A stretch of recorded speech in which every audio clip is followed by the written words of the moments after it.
Operation Sindoor global outreach programme start అవుతుంది. దీంట్లో ఏంటంటే మనం 36 కంట్రీస్కి వెళ్ళి భారతదేశం క్రాస్ బోర్డర్ టెర్రరిజంని ఎలా ఎదుర్కొంటుంది, పాకిస్తాన్లో టెర్రరిజంని ఎలా పెంచి పోషిస్తున్నారు, యుఎన్ లిస్టెడ్ టెర్రరిస్ట్స్ని వీళ్ళు సెక్యూరిటీ ఎలా ఇచ్చి ఎలా ఉంచుకుంటున్నారు, ఈ విధంగా ఉన్న ఈ కంట్రీస్ అన్నింటికి చెప్పబోతున్నాము క్లియర్గా వెళ్ళి. అదేవిధంగా ప్రూఫ్స్ కూడా చూపించబోతున్నాము. ఆపరేషన్ సింధూర్లో మనము టెర్రరిస్ట్ సైట్స్ని మాత్రమే అటాక్ చేసాము, పాకిస్తాన్ వెస్టర్న్ మీడియా ఇదంతా రాంగ్ ప్రొజెక్ట్ చేస్తుంది ప్రపంచానికి అని కూడా మనం ప్రూఫ్స్తో క్లియర్గా చూపించి ఈ కంట్రీస్ అన్నిటికీ చెప్పబోతున్నాము.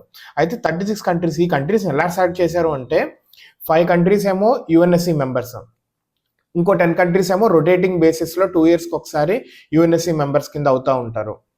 ఇంకొక 5 కంట్రీస్ ఏమో అప్కమింగ్ యుఎన్ఎస్సి మెంబర్స్.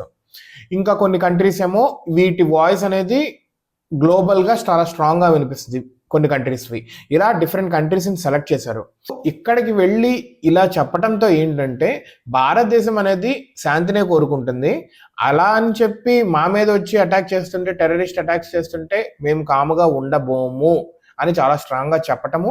అదేవిధంగా పాకిస్తాన్ యొక్క టెర్రరిజంని, పాకిస్తాన్ యొక్క లైఫ్ని, పాకిస్తాన్ యొక్క సిచ్యువేషన్ని ఎక్స్పోజ్ చేయటము.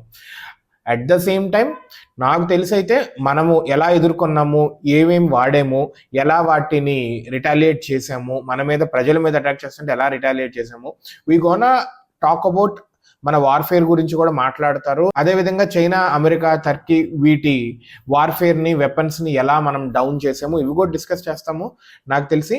At the same time America యొక్క డబుల్ స్టాండర్డ్ని కూడా ఎక్స్పోజ్ చేస్తాము సైలెంట్గా. ఇది బయట కనిపించేటట్టు కాదు కానీ సైలెంట్గా చేస్తారు.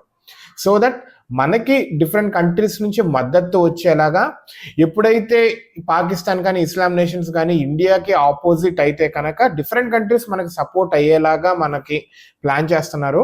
ఈ operation Sindoor global anti terror outreach అనేది చిన్న ప్రోగ్రామ్ లాగా మనకు కనిపించవచ్చు, కానీ this has a larger impact in a long run.